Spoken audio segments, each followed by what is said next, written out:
Lorsqu'à l'époque de la Noël, un Provençal reçoit chez lui ce qu'il appelle un étranger, c'est-à-dire toute personne, même française, née au-dessus de 45 degrés de latitude nord, passé Valence par conséquent, et au-delà de 4 degrés de longitude ouest, passé Nîmes par conséquent, il lui montre, dans un coin de la maison, la crèche aménagée pour les enfants et les adultes. L'étranger se penche, voit de petits personnages colorés, admire.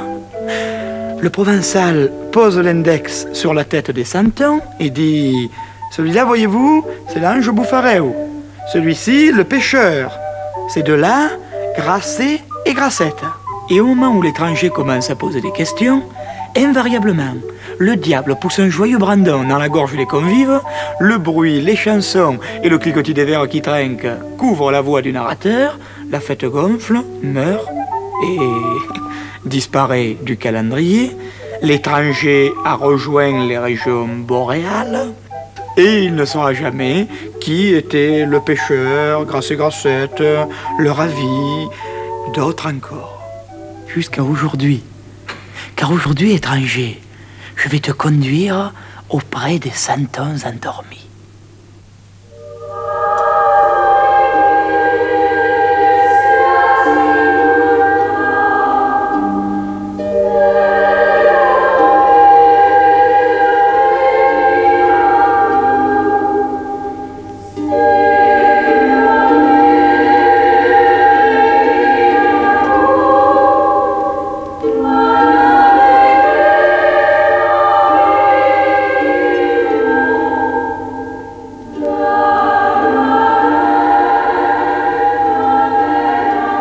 Le bœuf et l'âne.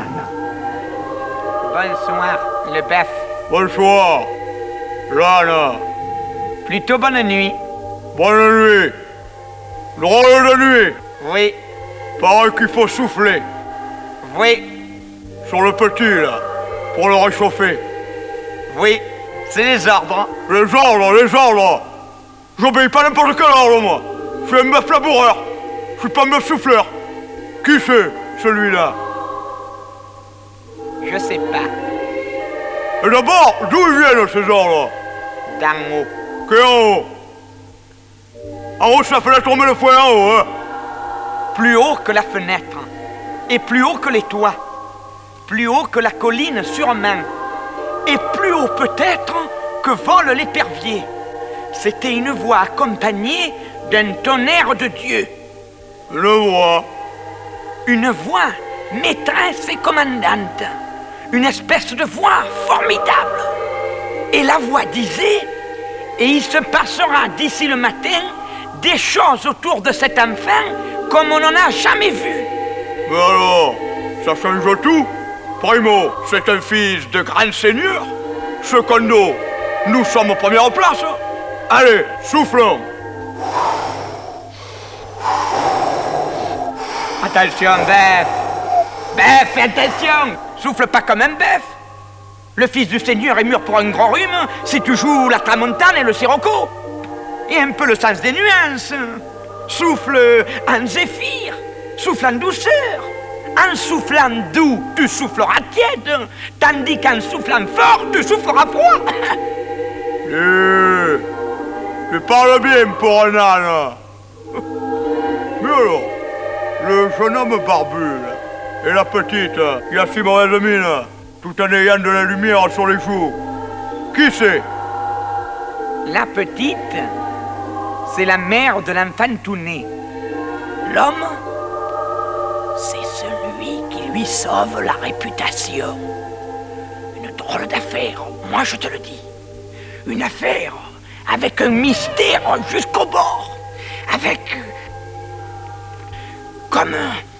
comme un parfum de sainteté. En tout cas, si c'est vraiment ça, on le saura avant que le soleil sorte du lit. Et en attendant, il faut tout faire pour rien avoir à se reprocher.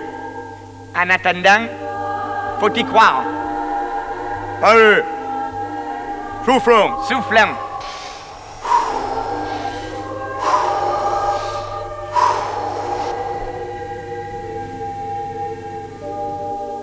L'ange Bouffareu. Dans la crèche des Santons, l'ange Bouffareu occupe la situation la plus ridicule et la plus pénible. On l'a suspendu par une boucle de fil de fer.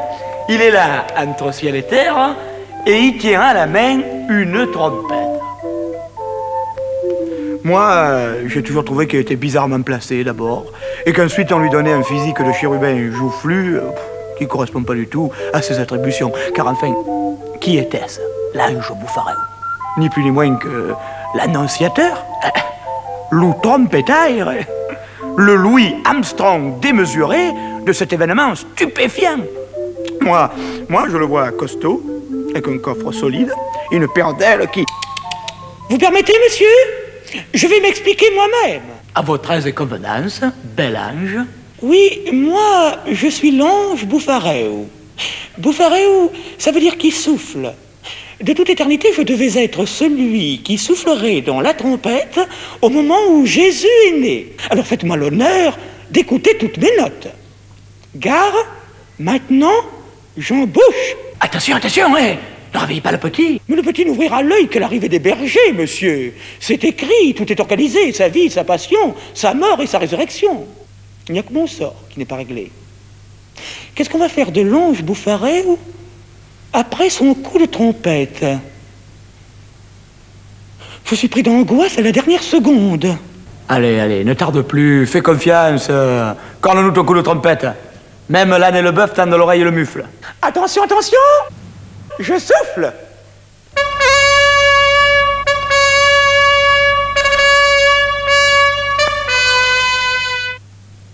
Ah, voilà, je remonte au ciel. C'était joli?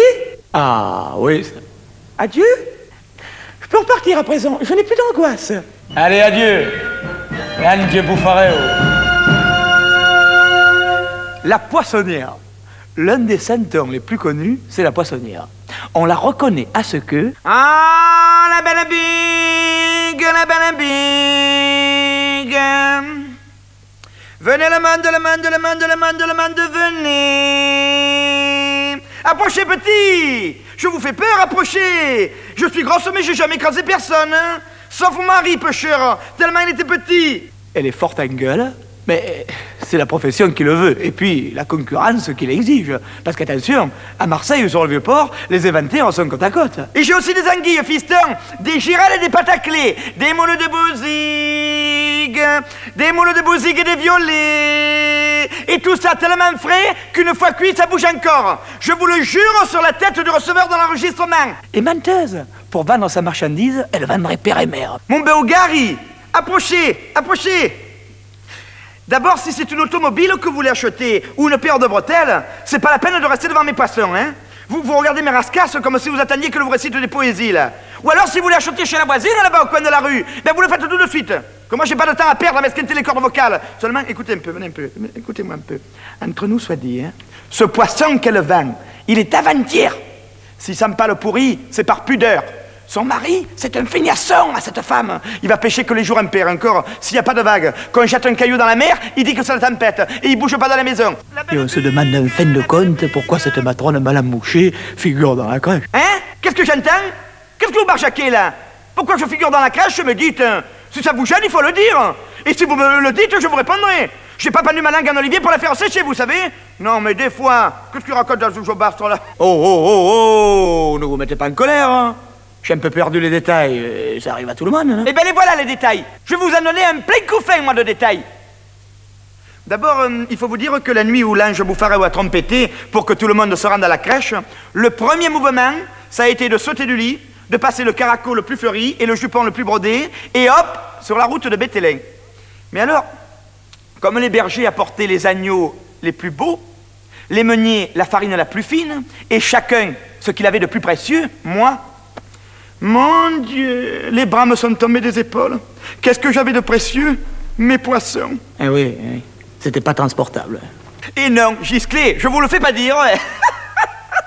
Et alors, il m'est repassé par la coucourde que le jour de la fête des poissonniers, je fus nommée reine du Vieux-Port. Hein? Oui, il y a longtemps. Et alors, le président de la corporation me fit cadeau d'un bocal en verre de biote, et dans ce bocal nageait un poisson japonais à 12 couleurs. 12? Mais on n'en connaît que 7. Mais mon poisson en avait 12.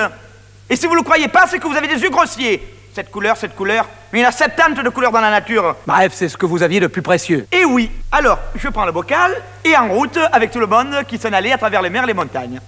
Le poulidé dans son bocal, mon Dieu, on aurait dit qu'il comprenait, dites. C'est intelligent, ces petites bêtes, vous savez. Il agitait ses nageoires, sa longue queue chatoyante comme de la gorge de pigeon. C'était le roi des poissons. Je lui donnais des graines de chènevis, je lui changeais l'eau à chaque étape. Mais alors, elle aime peu savoir si justement ce changement d'eau, vous savez, ce changement de régime, en somme, lui portait pas sur l'estomac. Au fur et à mesure qu'on avançait, il perdait ses couleurs. Quand la crèche a été en vue, je jette un regard sur le petit japonais. Oh, bonne mère des anges! Il était déjà presque couché à la surface, l'œil déjà glauque, vous savez, la lumière de sa belle robe s'éteignait de minute en minute, sa bouche semblait dire « je meurs, je meurs, je meurs, je meurs ». Oh, alors moi, mon Dieu, mon Dieu, mon Dieu, mon Dieu. Je me suis avancé, et la mort dans l'âme, j'ai couvert le joli bocal de mon fichu, qu'est-ce que vous voulez que je fasse? Et quand tout le monde, à genoux devant l'enfant, attendu son présent, rouge de honte, j'ai dit, qu'est-ce que je raconte? J'ai bégayé, j'ai bafouillé, j'ai pleuré. J'ai rien, bonne Vierge, j'ai rien, mon Joseph. J'ai un poisson mort. Oh, je me reverrai toute ma vie. Et j'ôte le fichu de dessus le bocal, et une lumière d'aurore boréale éclate dans la crèche. Vous croyez pas que non, dites? Le poisson était ressuscité? Ah non, il était bien mort, le pauvre. Il avait rendu son âme à Dieu. Mais à sa place gisait un poisson en diamant, en topaze, oh, j'en passe parce que je suis une grosse ignorante, mais toutes les pierres précieuses y étaient, vous pouvez me croire. Vous l'avez gardé? Je me garde de l'avoir gardé. Il est pas beau, lui? Je l'ai donné, dites. Je suis revenu plus pauvre, mais certainement plus fier qu'avant. Et vous savez, moi, il faut que je gagne ma vie, hein. C'est que je suis seul, mon mari, il est mort. Et à 3 francs le kilo de merlan, c'est pas demain que je ferai fortune. Allez, levez-vous de devant, qu'on me voie et qu'on m'entende. Oh, la belle big, quand vous l'aurez vu, vous tomberez dessus. Venez le monde, le monde, le monde, le monde. C'est calme aujourd'hui, hein. Venez le monde, le monde, le monde, le monde, le monde, le monde, le monde, le monde, venez.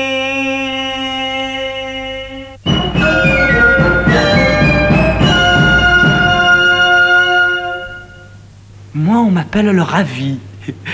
Je suis celui qui lève les bras en l'air en faisant... Oh! Et pourquoi je fais oh? Eh bien, parce que je suis ravi. Je suis ravi de voir un enfant naître dans une étable. Je suis ravi de tout. Depuis que je suis né, que je sais distinguer une figue d'une gousse d'ail, je roule comme une balle d'étonnement en étonnement, de ravissement en ravissement. Non, soyez sincères. Vous vous plaignez de vos douleurs. Vous avez toujours une main sur les côtes, une larme à la paupière, vous grognez contre le chaud et le froid, contre le sûr, le pas sûr, vous cherchez toujours le qui, du quand, du pourquoi, du comment. Mais voyons, brave gens, à part la mort, qu'est-ce qui est grave? Vous n'êtes pas ravis de vivre? Et que hier ne ressemble pas à avant-hier, ni demain à aujourd'hui? Et le rire des filles, et la couleur des blés, et la couleur des cheveux des filles qui ressemblent à celle des blés. Ça vous ravit pas? Oh, moi, ça me ravit. Ah, qu'est-ce que vous voulez que je vous dise? Je m'y fais pas. Ah, je m'y ferai jamais. Je suis ravi d'être là. Je suis ravi de vivre. Et l'univers continue à m'apporter ses trésors. Et je peux pas me rassasier. J'aurai jamais le temps. Et plus j'en sais, moins j'en sais. Hein. Je mourrai avant. Dieu ravira un ravi qui ne se lassait pas d'être ravi. Je serai mort de mon propre ravissement.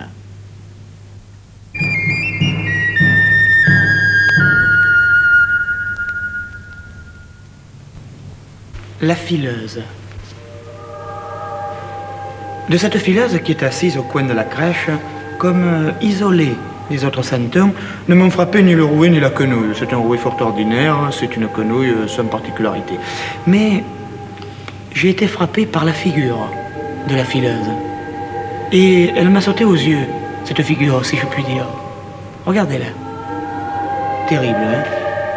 Rêche, couturée de brides, allongée, presque jaune. On voudrait savoir le pourquoi de ces babines crispées, pourquoi elle ne prête guère attention aux autres, pourquoi elle a l'air d'être restée comme à l'intérieur d'une coquille. Il se trouve que moi, je le sais. Et c'est une curieuse histoire. D'abord son nom. Disons qu'elle s'appelle Estelle. Quand elle avait 20 ans, c'est un prénom qui lui allait comme un gant de velours. Elle traversait la ville de Brignoles avec une auréole de lumière autour de sa chevelure vénitienne, la taille aussi fine que celle d'une libellule, et son cotillon découvrant, les jours de Mistral, des jambes à faire crever de rage la Vénus d'art. Bref, une fille à attirer autant de galants qu'une lanterne attire de phalène. Estelle, vous en aviez combien d'amoureux, dites? Oh, de 16 à 20 ans, un chapelet. De 20 à 25 ans, quelques bonnes brochettes. De 25 à 30 ans, moins. Mais de qualité, sinon en quantité. Mais ça veut dire qu'à 30 ans, vous n'avez pas encore la bague au doigt, ça? Ça veut dire qu'à Brignoles, il ne se trouvait pas un homme pour me tourner la cervelle et le reste. Et il a un défilé à la maison de mon père. À force d'avoir vu à l'un le nez qui me fallait, à l'autre la bouche qui me plaisait, à un troisième le sourire qui me troublait, j'avais fini, en réunissant les morceaux, à me faire une idée de l'homme à qui j'aurais dit oui tout de suite. Et il est venu? Sur mes 31 ans, beau comme un Saint-Georges, rieur, flambant d'amour, et par-dessus le marché, duc et prince. Mais ruiné. Sans un liard. Il me disait, je n'ai à te donner que mon nom, et c'est un nom plein d'honneur, mais l'honneur ne paye pas une assiette de soupe. Et je me refuse vis-à-vis de toi comme vis-à-vis des gens à passer pour un coureur de Ducaton. Garde le bas de laine qui te vient de ton père. Je vais aux Amériques pour faire fortune. Et ça devait durer, belle Estelle? On s'était donné 5 ans. Et pendant ces 5 ans? On a commencé à rire quand je traversais la place du Carami. Ne l'attends pas. Il a épousé une peau rouge. Marie-toi. J'ai répondu. Je me marierai quand il n'y aura plus en Provence un seul flocon de laine à tresser sur ma quenouille. Et mon geste joint à la parole, j'ai filé pendant 5 ans de quoi faire des chemises de nuit à toute la population mâle et femelle du département du Var. Ah, tu te marieras quand il n'y aura plus en Provence un seul flocon de laine. Top, Gabiane, on va faire contre toi le blocus du petit caporal contre l'Angleterre. Vous privez de laine? Tu l'as dit, mon fils. Ils ont acheté des troupeaux entiers. Ils ont barré les routes pour empêcher les retours de transhumance. Moi, je devenais folle. J'allais en quête du moindre morceau de laine cardé pour filer ma quenouille. Et je filais au ralenti, surveillé à travers mes vitres par cette âme enragée qui attendait le jour où je mettrais les pouces. Jusqu'au jour. Jusqu'au jour? Jusqu'au jour où j'ai dû défaufiler les draps de mon lit, les rideaux de ma chambre, tout ce qui ressemblait à un morceau de laine. Jusqu'au jour... Jusqu'au jour? Où je me suis arrêté. pour vous livrer à un de ces messieurs? Oh, quand je me suis arrêté, je me suis aperçu que ces messieurs ne savaient même plus le chemin de ma maison. J'avais 46 ans. J'ai retourné mon miroir contre le mur. Et j'ai commencé à attendre.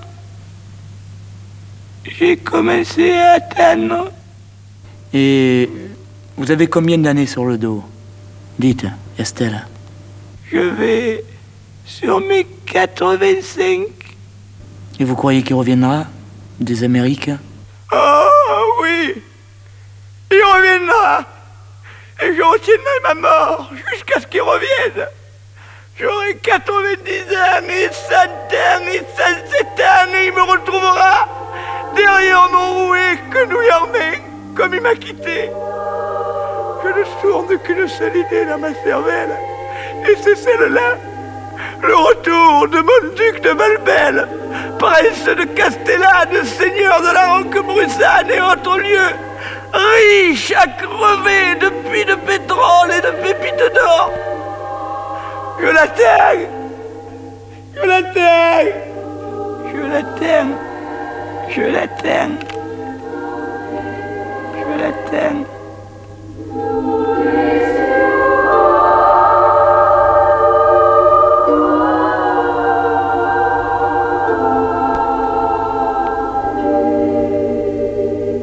Le pêcheur, ou loup pescadou. Le pêcheur, bonnet de laine, tricot rayé, braille de toile, l'homme le plus pacifique du monde. L'œil sur la cerise du bouchon, l'oreille endormie au bruit de la civilisation, le cœur calme, la tête paisible. Celui-là s'appelait Galoubet. Il habitait la calanque de la Redonne, entre Carry-le-Rouet et Méjean. Il passait pour un peu simplet, peut-être parce qu'il disait souvent « Moi, vous savez, à part la pêche... » Et c'est vrai qu'il était bon qu'à la pêche, vous l'allez voir. À l'époque, la Redonne n'était qu'un village de 50 habitants au plus. Or, qu'est-ce que je dis 50? Il y en avait 30. Et la preuve, c'est que quand on a placardé sur le mur de la mairie l'affiche de la mobilisation générale, on a trouvé un homme mobilisable. Un seul. Galoubet. Et quand on lui a dit qu'il fallait aller faire le soldat, il a dit « Moi, vous savez, à part la pêche... » Vite, ça pite, vite. Mais on l'a poussé vers la gare. Il y avait même un 20 d'honneur sur le quai. À quelques minutes va partir le train qui, à travers les marches de l'Est, va t'amener devant les hordes teutoniques. Il faut les écraser, Galoubet. Mais moi, vous savez, hein, à part la... Il le faut, Galoubet. Bon, mais je les écraserai. Hein.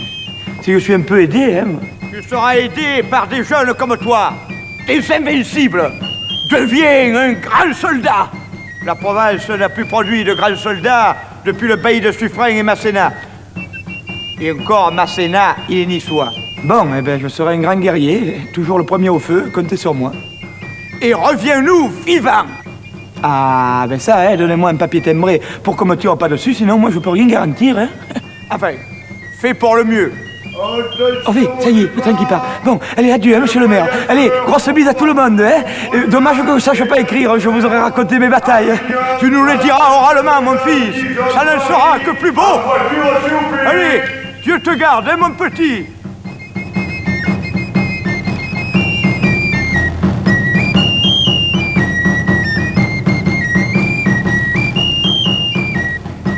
Il n'est pas devenu grand guerrier, bien entendu. Lui n'avait pas la vocation.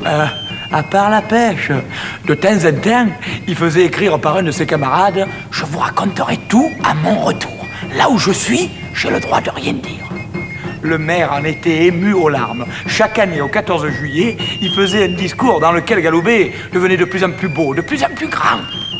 À son retour, le village se proposait de l'accueillir comme la famille Horace accueillit le survivant des Horaces, et que meurent les Curiaces. Or, vous ne l'ignorez pas, les Curiaces ont tenu 4 ans. Quant à Horace, enfin, je veux dire Galoubet, il n'est revenu à la Redonne qu'en décembre 18. On n'avait plus de nouvelles de lui, on le croyait mort, quand une nuit, chez le maire...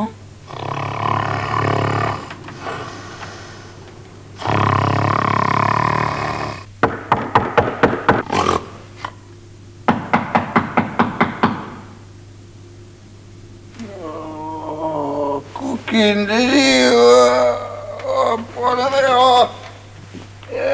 chi so che sia il cacchio. Ho già bambita di che io sono tutto abitato.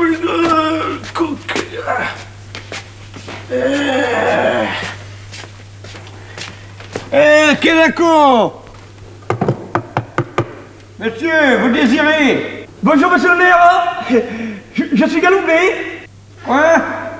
Tu es Galoubet? Ben oui. Vous me remettez pas? Bouffi comme un beignet, gras comme une mortadelle, tu es Galoubet? Tu étais plus maigre qu'un stock of fish. Eh ben oui, c'est pas de ma faute à moi si j'ai grossi. En tout cas, je suis moi. Oh, attends que je t'ouvre, héros. Oh, ben par exemple, à Kimpeg. Oh, rentre, héros. Oh, ben assieds-toi, mon petit. Allez, raconte, mon bébé. On t'a cru mort, dis. J'allais même commander le monument. Tu as dû en voir, hein, mon pauvre petit. Pas tellement. Tout le temps enfermé, hein. Pas cher. Enfermé. Les casemates. Les blocos. Les trois rats, quoi.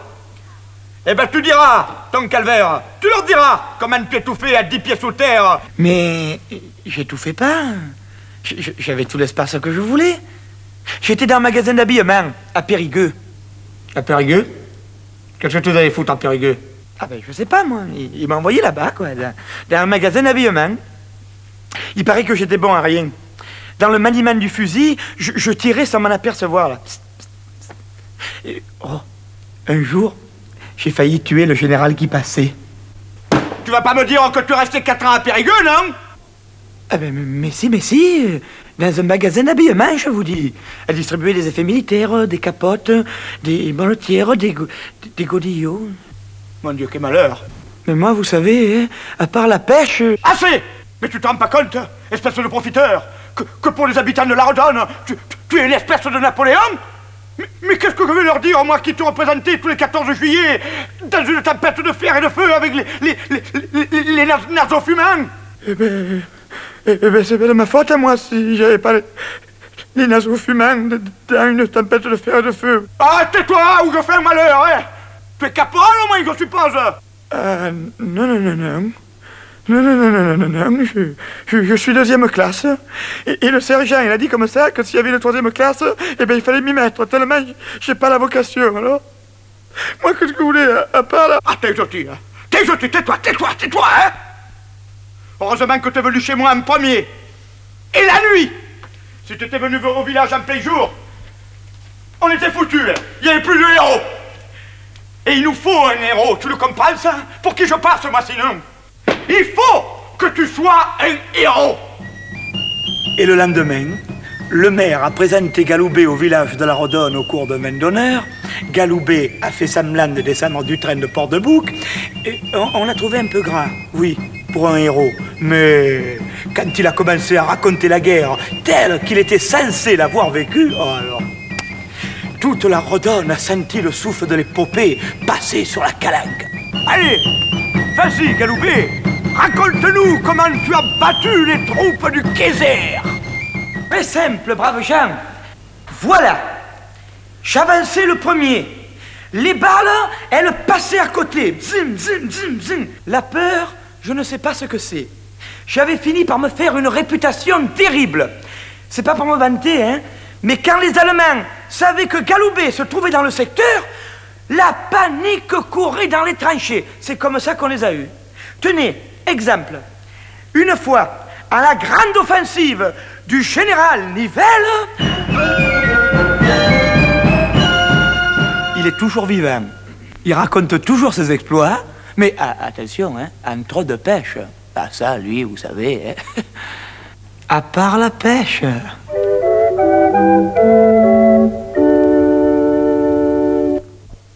Grasset et Grassette, le seul couple de la crèche.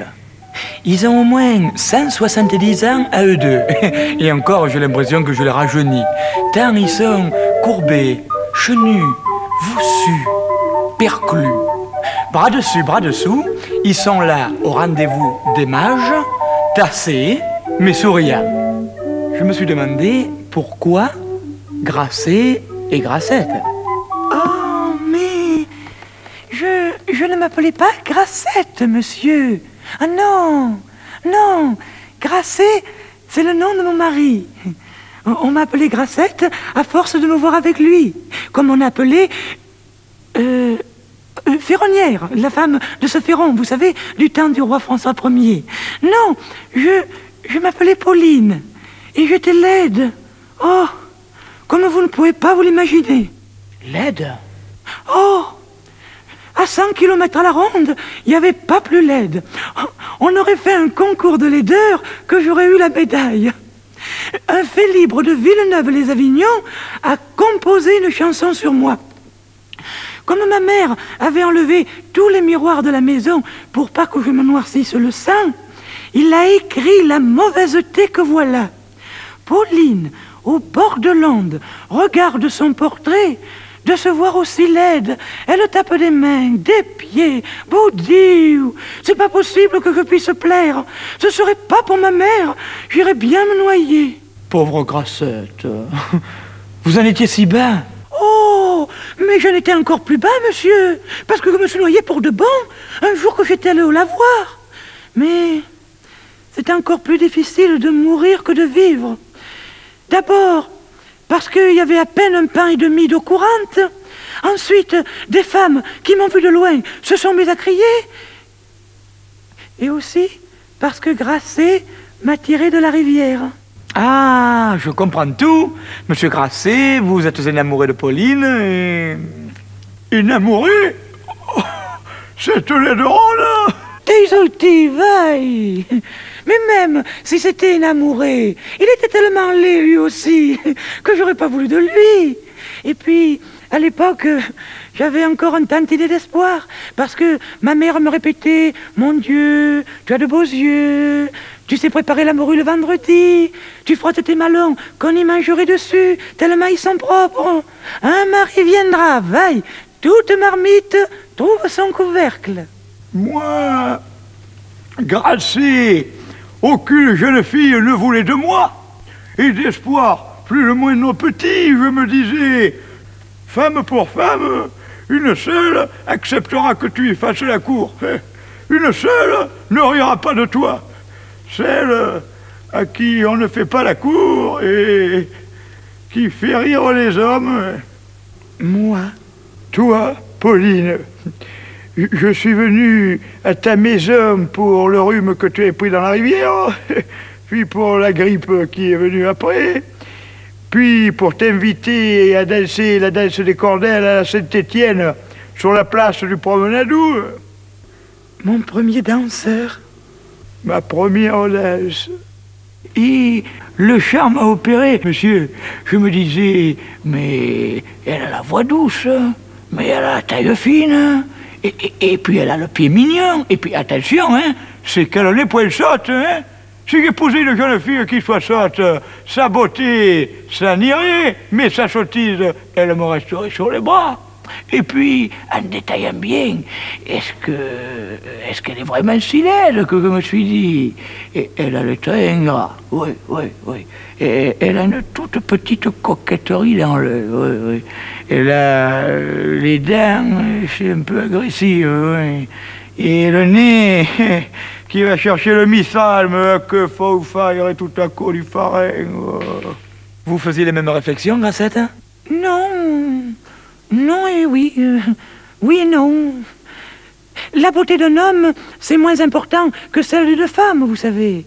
Oh, et puis Grasset, on le disait, bon et travailleur, fort et courageux, pas buveron, pas coureur, à sa vigne dès le matin, sagement au frais, devant sa porte le soir. Bref, on s'est fiancé comme tout le monde se fiance. Mais après le repas de fiançailles, j'ai fait un discours. J'ai dit, celle-là sera ma femme dès les vendanges passées. À partir d'aujourd'hui, vous lui devez le respect, déjà. Et il paraît qu'il y a des filles qui m'ont trouvé beau pendant au moins 1 minute. Oui, C'est cette minute où je suis devenue amoureuse de toi, Grasset. Mais vous savez que je vous trouve assez beaux, tous les deux. Ah, mais oui, c'est ça le miracle. Nous sommes beaucoup aimés, voyez-vous, monsieur. Nous avons eu de beaux enfants. Nos enfants ont eu de beaux enfants. Et nos petits-enfants ont eu de très beaux enfants. Et alors, au fur et à mesure que les années passaient, il se produisait le phénomène extraordinaire que le temps faisait sur notre visage ce qu'il fait sur les vieilles pierres, vous savez. Le soleil, le vent, le froid, la pluie nous ont tannés, lissés, adouci le portrait. La main des années nous a caressés et elle a fait fondre les imperfections. C'est l'amour, n'est-ce pas, monsieur? C'est l'amour, certainement. On dit maintenant de nous, Grasset, Grassette, toujours en brassette. L'un l'autre ne lâche, toujours ils s'attachent. Auront-ils 100 ans? S'aimeront autant. C'est la grâce que je leur souhaite.